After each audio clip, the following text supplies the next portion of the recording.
O presidente Lula afirmou que dificilmente o governo federal vai chegar ao déficit zero em 2024. Isso quer dizer o seguinte: bota num lado da conta tudo que o governo vai gastar, no outro lado tudo que vai receber, e segundo o presidente, o resultado vai ser negativo, vai ficar no vermelho.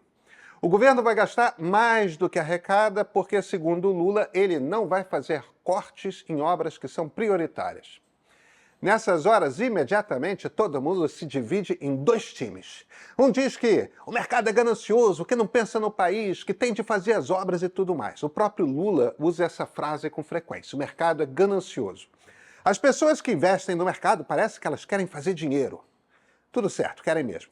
Aí, do outro lado, a turma se vira e diz que o governo trata de forma irresponsável as contas públicas e tudo mais. Sabe qual é o problema dessa conversa? Ela é muito boa para dividir a internet das redes sociais em dois times gritando um contra o outro. Mas a conversa está toda torta. Porque para a gente conversar direito sobre esse assunto com franqueza, o primeiro ponto que precisamos reconhecer é que o papo não tem nada a ver com o debate entre liberais e desenvolvimentistas. Isso é pura distração. Vamos começar com o presidente falando sobre a ganância do mercado. Olha, quanto mais dinheiro o governo deve, de duas uma: ou o Banco Central aumenta o juro básico da economia, ou a inflação aumenta.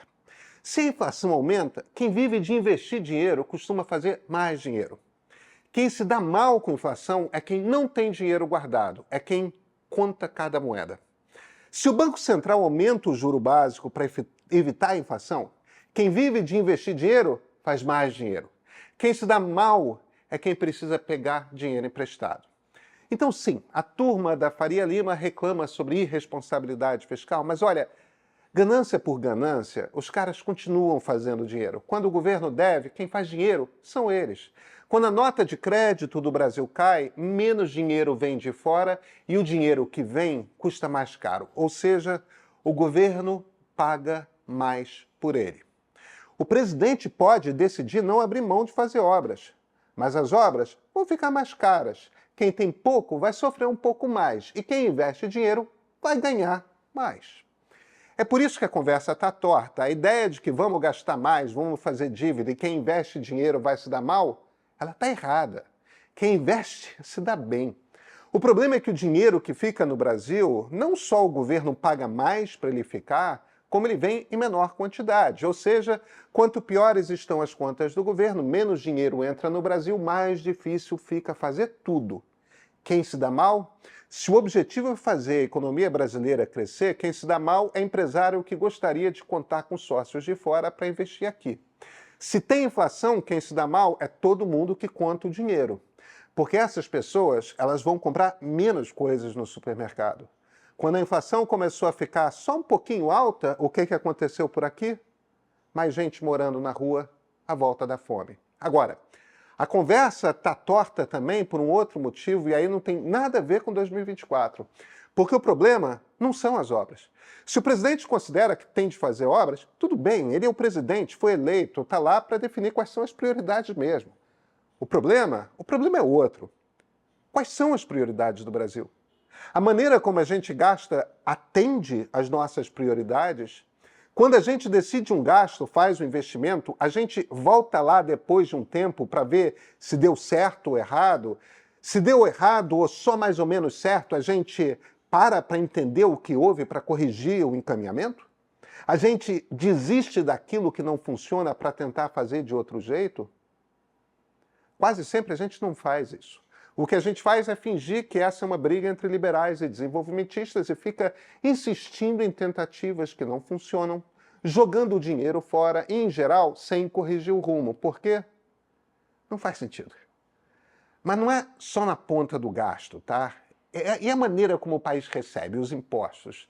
Porque o dinheiro que o governo gasta vem de um lugar, né? Vem dos impostos. Está acontecendo agora uma reforma tributária. Quem é que vai ser beneficiado quando a maneira de cobrar impostos mudar? Porque a ideia é atacar o problema da desigualdade social, não é? É fazer com que quem tem pouco gaste menos e quem tem muito pague um pedaço um pouco maior da conta. Não é isso que precisa fazer? Essas reformas, elas vão ter as prioridades certas? A gente Gente, a gente precisa conversar. Eu sou Pedro Doria, editor do Meio. Essa conversa aqui que estamos tendo não é só sobre o governo. Não se por governo a gente entende o poder executivo. O legislativo nunca foi tão forte, nunca quis tanto controle sobre o dinheiro que se gasta. Na semana passada, nós aqui do Meio, a gente esteve lá no Congresso Nacional, na Câmara, no Senado. Estivemos também no Palácio do Planalto, no café da manhã com o presidente Lula. Conversamos com deputados, com ministros, com senadores, ouvimos os presidentes, 3 presidentes. Como é que chegamos a esse ponto em que 2 presidentes mandam mais do que um?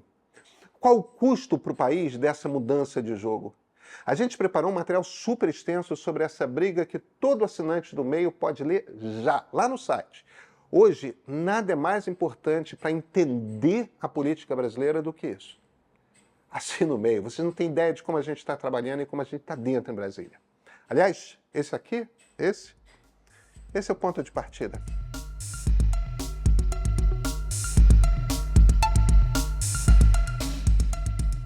A reforma tributária está no Senado.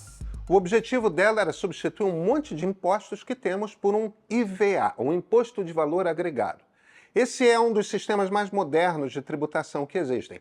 Uma das vantagens é que ele é simples de calcular. Tem uma taxa única, vale para todo mundo, para as empresas é mais barato fazer conta. Hoje, uma empresa grande, ela tem que gastar uma fortuna em contadores. Uma empresa pequena vive se dando mal, pois não tem estrutura e erra conta. Um inferno.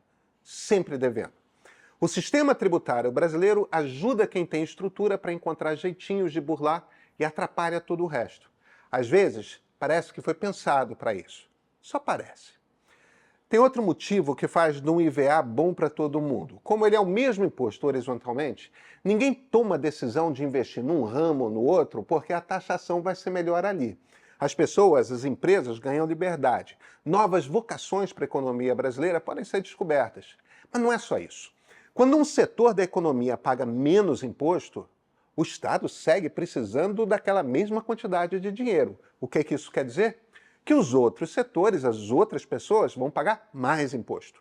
Se um setor tem um benefício, quem arca com a conta são os outros.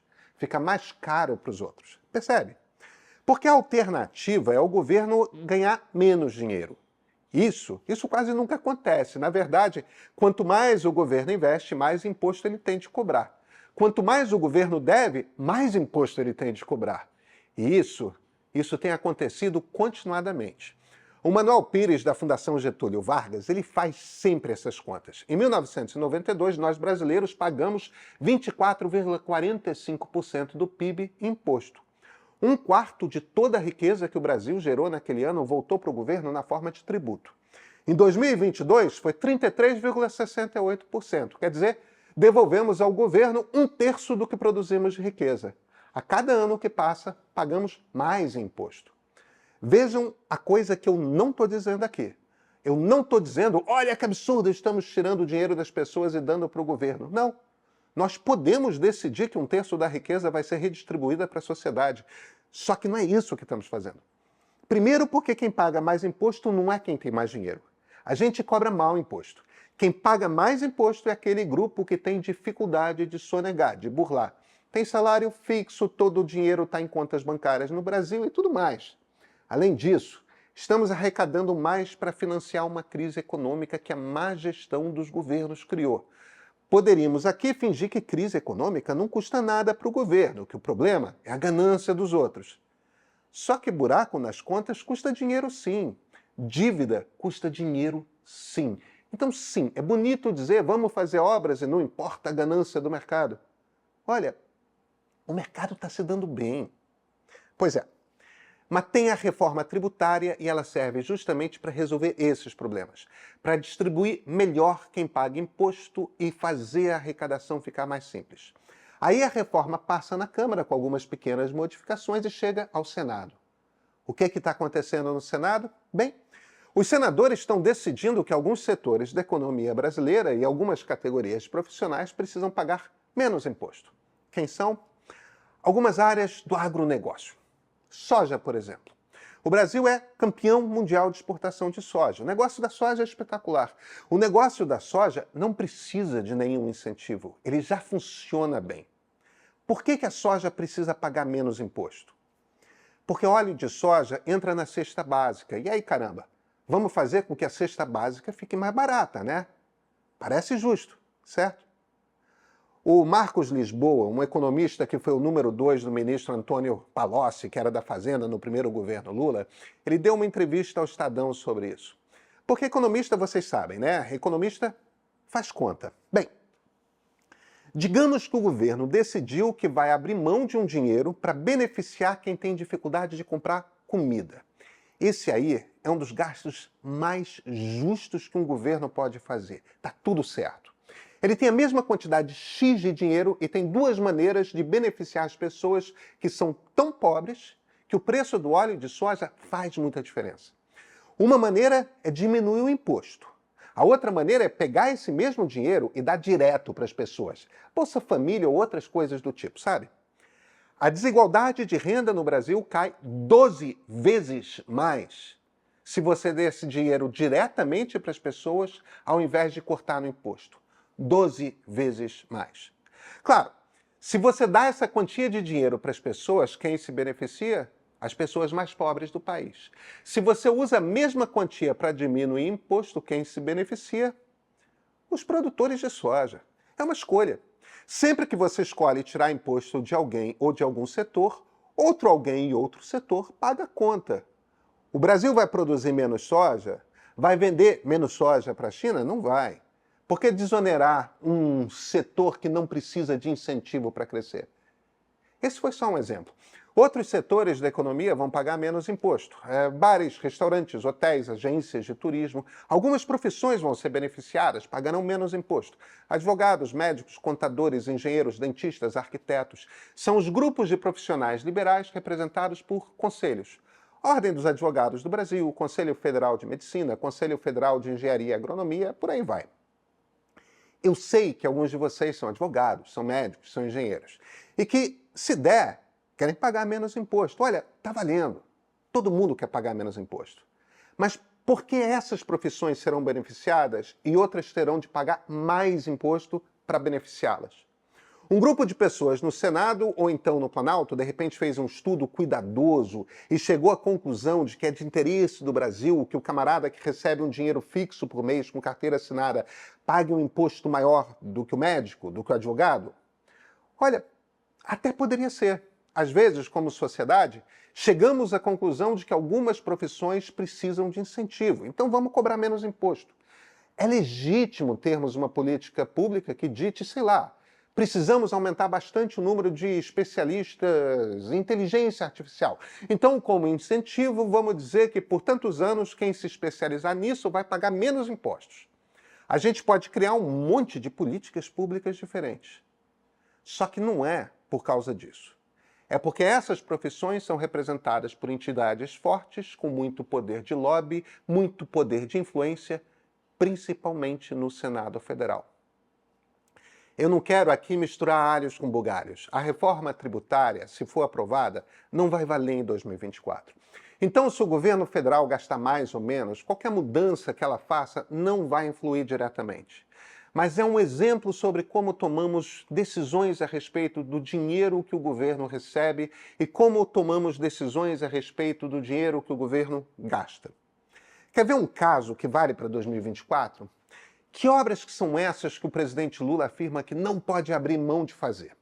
São obras decididas por quem? Pelo governo federal, com base em estudos, afirmando que a estrada X ou a escola Y são imprescindíveis para o desenvolvimento de uma região específica? Ou é o coreto da praça, o ginásio poliesportivo que um deputado do Centrão exige fazer em troca de votar em alguma coisa que o governo queira? Pois é, um percentual enorme das obras que o governo quer porque quer fazer não são obras especificamente importantes. São obras que existem por um único motivo, porque o governo precisa de votos de deputados específicos, os deputados querem essas obras porque elas vão fortalecer o seu poder nas eleições. E ora, 2024 é ano de eleição municipal. Então, cada ginásio poliesportivo, cada trator distribuído é voto. Voto para prefeito, voto para vereador. Muito deputado quer ser prefeito ou eleger mais gente do seu grupo para se fortalecer politicamente. Lula pode deixar parte das obras que ele considera fundamentais para 2025? Uma parte, claro que poderia, mas aí ele não viraria voto para prefeitos do PT. Com o Centrão vale rigorosamente a mesma lógica. Precisam fazer muita obra em 2024, não porque essas obras vão trazer, como é que diz, o espetáculo do crescimento. Empreiteiro feliz, dá dinheiro para a campanha, distribui para todos os partidos igualmente. Obra sendo feita traz voto para político, e isso vale para todos os partidos. E estamos aqui, fingindo que essa é uma briga entre desenvolvimentistas e liberais. Ela não é. Ser fiscalmente responsável não é incompatível com uma política de muitas obras públicas. E dependendo da obra pública, muito liberal vai concordar que é mesmo necessário. Aliás, imagina se o presidente se virasse e dissesse que vai ter déficit no ano que vem porque ele se recusa a tirar o dinheiro de incentivo à pesquisa científica, digamos, na área de inteligência artificial. Um grande incentivo à pesquisa em energia limpa. De novo, tanto liberais quanto desenvolvimentistas poderiam encontrar em notícias assim motivos sobre os quais concordar. Mas não foi isso que Lula falou, não é? Vamos ter déficit por causa de obras. Que obras? Pois é. A gente fica nessa discussão sobre se gasta mais e gasta menos e nunca, jamais, tem uma discussão sobre que gasto estamos fazendo e por quê. Sobre por que escolhemos que setores pagarão mais ou menos imposto. O resultado é uma discussão caricatural, um fla-flu que não é fla-flu de verdade. Imagina um mundo em que o governo tivesse de mostrar os resultados, sei lá, de 10 em 10 anos, de cada incentivo que deu. A gente conseguiu crescer o PIB ou melhorar a qualidade de vida numa região em tanto porque aquele dinheiro foi gasto?